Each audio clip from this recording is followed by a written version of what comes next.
नमस्कार साथियों, कुछ बात करें यूट्यूब चैनल पर एक बार फिर आपका बहुत बहुत स्वागत है। मैं हूं हीरेंद्र कुमार अग्निहोत्री। मित्रों, कल से यानी कि 18 तारीख से पितृपक्ष प्रारंभ हो चुके हैं और मैं इसी पितृपक्ष पर आपसे थोड़ी सी चर्चा करना चाहता हूं।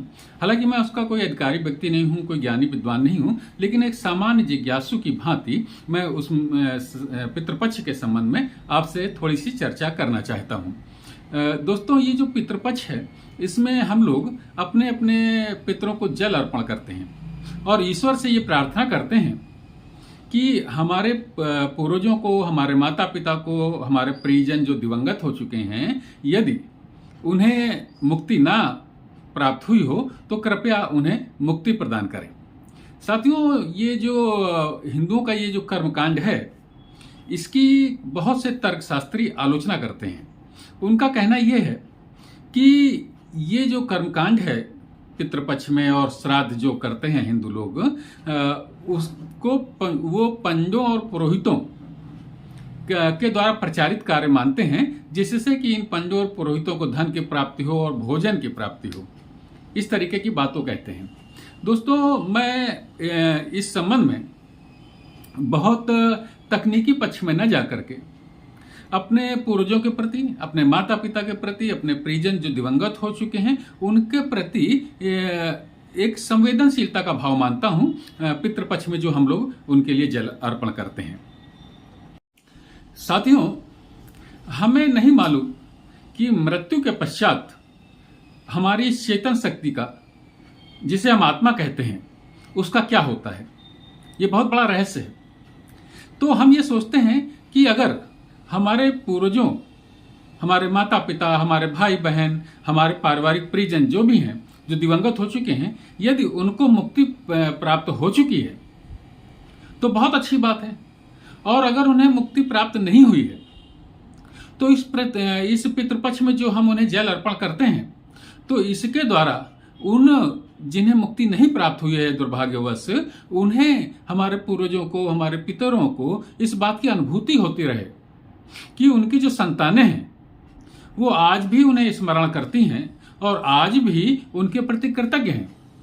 उन्होंने जो हमारी देखभाल की है, हमारी उन्नति में जो उन्होंने श्रम किया है, उसके प्रति हम कृतज्ञता का भाव रखते हैं, उन्हें धन्यवाद का ज्ञापन करते हैं और उनके प्रति हमेशा सद्भाव रखते हैं। इस बात की अनुभूति हमारे उन मुक्ति प्राप्त न हुए पितरों को होती रहे। इस भाव के साथ में ये पितृपक्ष में ये सारे कर्मकांड किए जाते हैं। अब जहां तक कुछ लोग कह सकते हैं कि भाई हम उन्हें याद करते हैं तो याद करते हैं, इसमें इतना कर्मकांड करने की क्या आवश्यकता है। वस्तुतः कर्मकांड जो होता है, किसी भी कार्य को विधिवत करने की एक प्रक्रिया है। सही बात है कि हम उन्हें स्मरण करते हैं तो उनको हो सकता है इस बात की अनुभूति होती रहे कि हमारा पुत्र है, हमारी पुत्री है और हमको स्मरण कर रहे हैं। लेकिन कोई भी कार्य हम विधिवत करें, विधि विधान से करें, तो उसका महत्व ही कुछ और होता है, उसमें गंभीरता ही कुछ और आती है।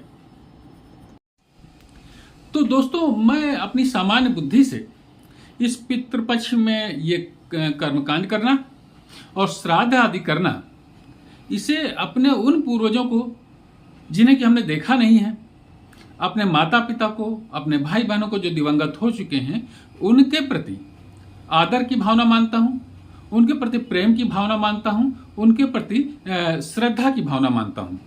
दोस्तों, कुछ लोग ये कहते हैं ये जो दान दक्षिणा वगैरह इस समय में किया जाता है, इसकी बहुत आलोचना करते हैं। तो मेरा कहना है कि दान दक्षिणा आप करें, इसके लिए आपको कोई जबरदस्ती नहीं करता, आप मत करिए। अपने घर में बैठ करके कर लीजिए सारे कर्मकांड, अपने पूर्वजों को याद कर लीजिए, ईश्वर से उनकी प्रार्थना कर लीजिए कि अगर उन्हें मुक्ति नहीं प्राप्त हुई है तो उन्हें मुक्ति प्रदान करें। दान दक्षिणा करने की आवश्यकता नहीं है, कतई आवश्यकता नहीं है, बहुत खर्चे करने की आवश्यकता नहीं है।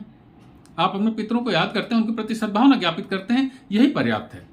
तो ये जो विचार है साथियों, यही मैं आपके साथ में साझा करना चाहता था कि श्राद्ध कर्म को और पितृपक्ष में जो हम लोग अपने पूर्वजों को जल अर्पण करते हैं, अपने माता पिता आदि को जल अर्पण करते हैं, अपने भाई बहन को भी जो जल अर्पण करते हैं, ये कोई अनावश्यक कार्य नहीं है। और इसकी आलोचना करने से पहले आलोचना करने वाले लोगों को बहुत बार विचार करना चाहिए। वस्तुतः सनातन धर्म की, हिंदू धर्म की जो परंपराएं हैं, ये अधिकांश परंपराएं बहुत ही वैज्ञानिक हैं, बहुत ही संवेदना से भरपूर हैं और बहुत ही तर्कसम्मत हैं।